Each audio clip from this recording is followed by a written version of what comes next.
Hello बच्चों, कैसे हैं आप सब? ठीक ठाक है, सब बढ़िया है। आज हम जो है आपके साथ आपके इस प्यारे से चैनल में साथ में हैं एक नए टॉपिक के साथ। और टॉपिक हमारा चैप्टर से है motion in plane. Topic last class में हमने प्रोजेक्टाइल स्टार्ट किया था, प्रोजेक्टाइल टॉपिक स्टार्ट किया था, जिसमें हमने आपको जो है प्रोजेक्टाइल की डेफिनेशन और साथ में उससे कुछ एग्जाम्पल बताए थे। आज उसी से जुड़ा हुआ हमारा टॉपिक है कि when an object projected, then it covers a some horizontal distance and make a path trajectory। एक पाथ बनाता है जो ट्रेजेक्टरी होता है, इट मीन्स कर्व होता है।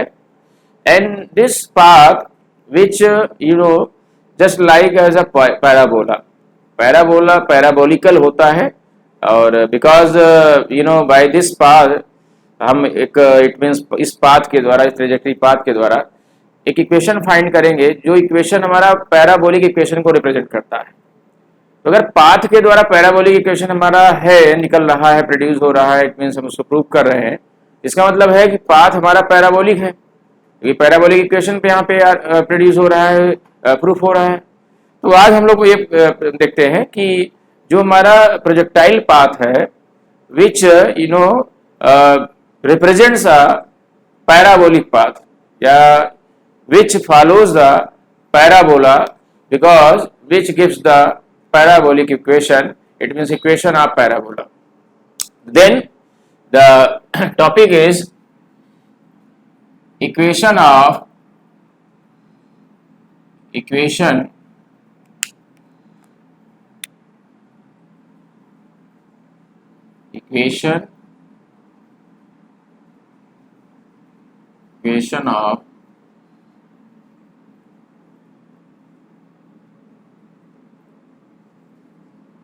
Parabolic path.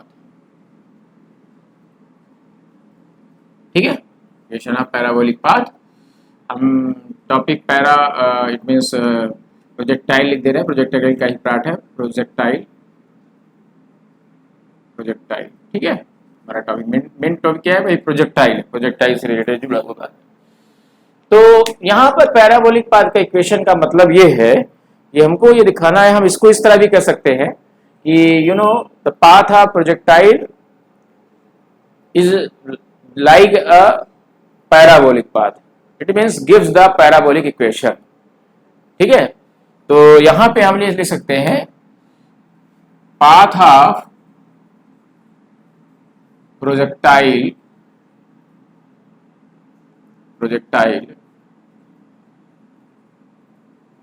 Is a parabola. ठीक है, दैट इज दिस।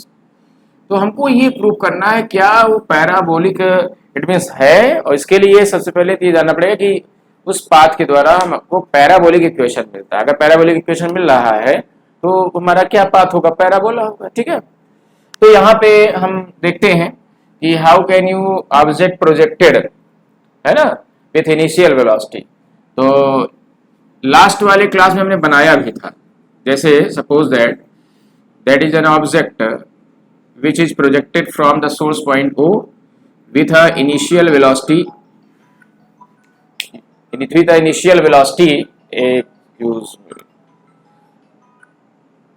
okay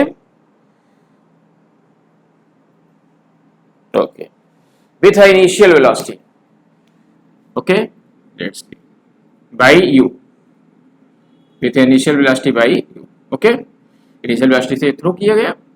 ठीक है, that is from a plane.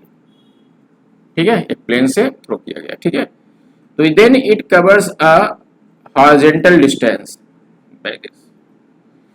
ये इनिशियल वेलोसिटी से प्रोजेक्ट किया गया, u वेलोसिटी से। तो u वेलोसिटी से अगर प्रोजेक्ट किया गया है तो you know that source point u o से प्रोजेक्ट किया गया है, तो इसके हॉरिजॉन्टल और वर्टिकल कंपोनेंट होंगे, दैट इज द x का axis and you know that is the y axis, you can see that।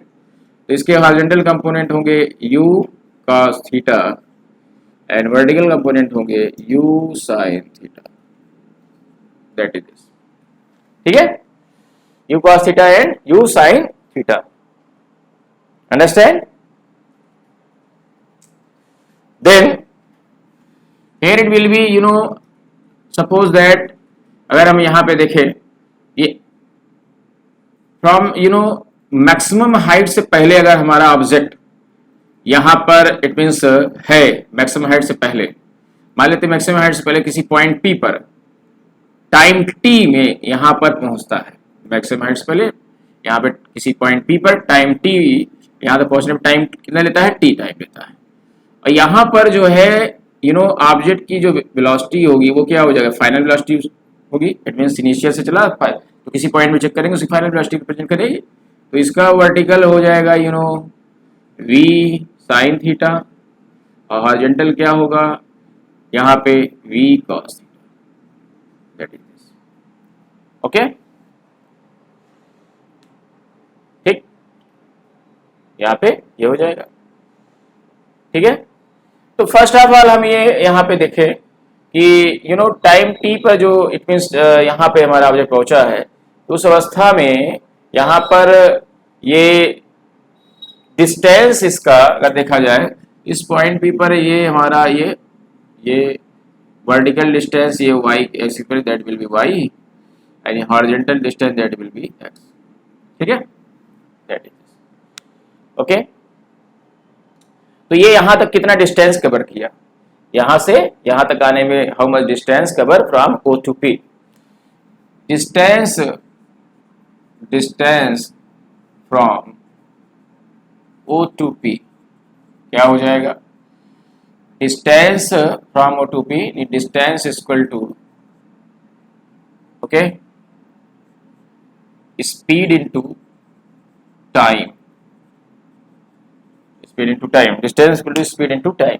ठीक है, ठीक है, चलिए यहाँ पे हम लोग देखते हैं distance equal to speed into time.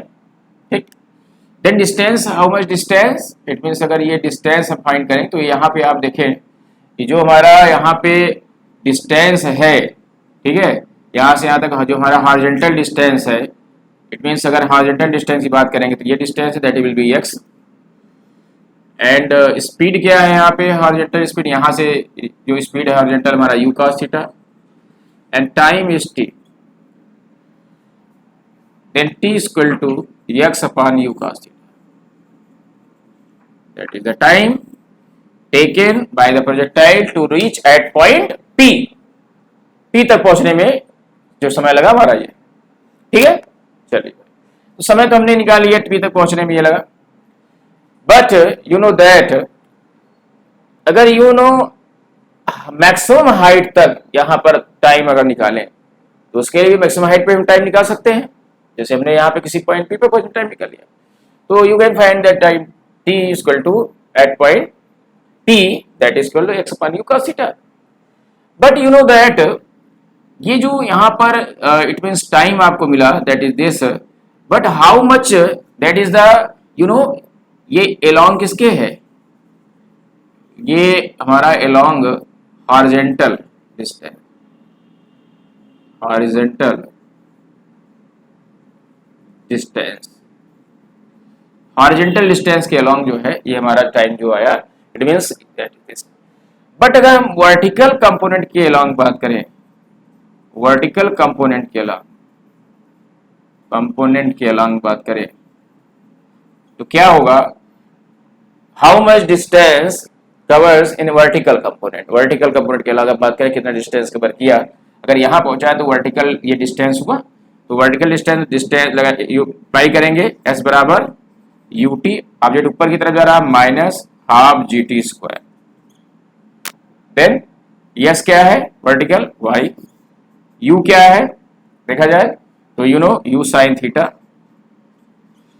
Vertical component u sine theta लेंगे, टाइम t क्या है यहां से वहां तक पहुंचने का टाइम क्या है x upon u cos theta, that is this.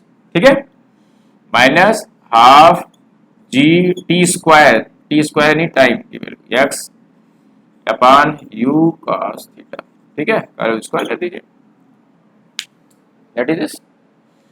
Then here it will be y equal to u से u कैंसिल आउट होगा, sine theta upon tan theta, क्या हो जाएगा x tan theta minus half gx square, okay, upon u square cos square theta, that is this. And you can write that y is equal to x tan theta minus half g upon u square cos square theta into x square. So you can see that this equation, which is just like as a equation of parabola, y बराबर mx plus c, mx minus this, तो that is this. It means अगर हम equation कुछ बताएं तो आपको ये equation of parabola के, जैसे हम equation of y equal to mx plus C and y equal to, यानी यहाँ पे क्या हो सकता है, a square x mx plus mx plus C X square, मतलब इस तरीके के जो इक्वेशन है y इक्वल टू के फॉर्म में, इस तरह के इक्वेशन क्या प्रेजेंट करते हैं, पैराबोलिक होते हैं, पैराबोलिक इक्वेशन प्रेजेंट करते हैं. तो आई थिंक दैट ये भी एक दूसरी तरीके से दिख रहा है, y equal to x, m के प्लेस पे या tan थीटा पर m ले लें, mx, here it is m equal to ये tan theta minus half, that will be यहाँ पे k x square, that is the k, constant k, that is constant k. So here you can see just like as a parabolic equation, and you can see that this equation which is follows the parabolic equation, and you can say that the path is parabola, the path of projectile is parabola. So you can say that path of projectile is parabola, ठीक है. तो ये हमारा ये prove करना था कि हमारा पाथ जो प्रोजेक्टाइल का है वो पैराबोला है, पैराबोलिक पाथ है. तो आपने देखा कि ये जो डिपेंस कर्व पाथ पे हमने जो पूरा डिस्टेंस निकाला है वर्टिकल और हॉरिजॉन्टल कंपोनेंट के रेस्पेक्ट में, वो हमने यहाँ देखा कि ये हमारा इक्वेशन एक पैराबोलिक इक्वेशन को रिप्रेजेंट करता है. तो you can see that is the parabolic equation and the path is said to be the parabola. ठीक है. तो students, I will meet you next time with the next topic which is related to the projectile. Okay, thank you all of you.